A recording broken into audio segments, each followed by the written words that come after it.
Hello, my name's Phil and I work for the Customer Services Department at the Hozelock head office in Birmingham. With over 50 years horticultural expertise, we at Hozelock understand the rewards of gardening and want to help you get the best from your garden. So in this video I'm going to show you a few little tips and tricks that you can bear in mind when using your Hozelock pressure washers. The tips I'm going to give you are common across the range of pressure washers, but for the purpose of this demonstration we're just using the small compact 100. The first little tip is on the water inlet fitting, which is this clear fitting that screws onto the pressure washer here. Before you fit it, just make sure the sealing washer's in place and it hasn't fell out in the box. And then screw that to the inlet of the pressure washer and make sure that's nice and tight. If that's not tight, as the pressure washer is working, it'll suck air in and then the working will be very intermittent with the pressure washer. So make sure that that's nice and tight. The next little tip is with the spraying of water using the pressure washer. You've got a little lock on the trigger here, so if you find you can't depress the trigger, it's probably because this little red trigger lock button has been depressed. So just press it to the right hand side and you'll be able to depress the trigger.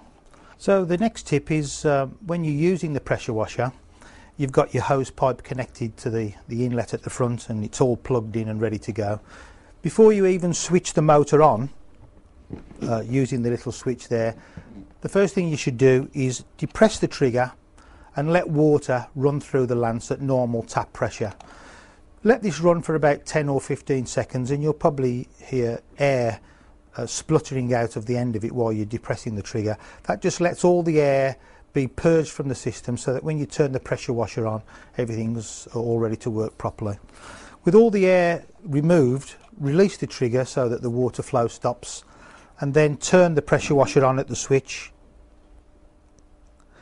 at which time the motor will normally start up for a couple of seconds and then stop. You're then ready to spray.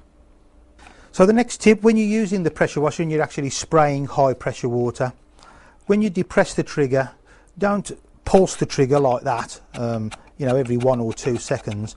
When you depress the trigger, hold it in for at least 5 seconds before you release it. When you release it, again, leave it released for at least 5 seconds before you depress it.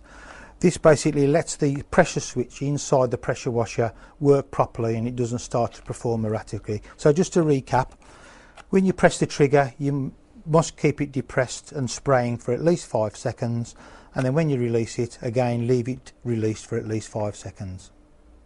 So with the little compact 100, if you don't fancy bending over to pick it up and carry it back to your garage or your shed, you can leave the lance assembly connected, and if you put the lance into the central of the 3 storage channels in the back and clip the red clip across, you can then use the handle to tow the pressure washer along the ground with the wheels. So that saves you having to bend over and pick the thing up and carry it back to the garage. That's it, job done.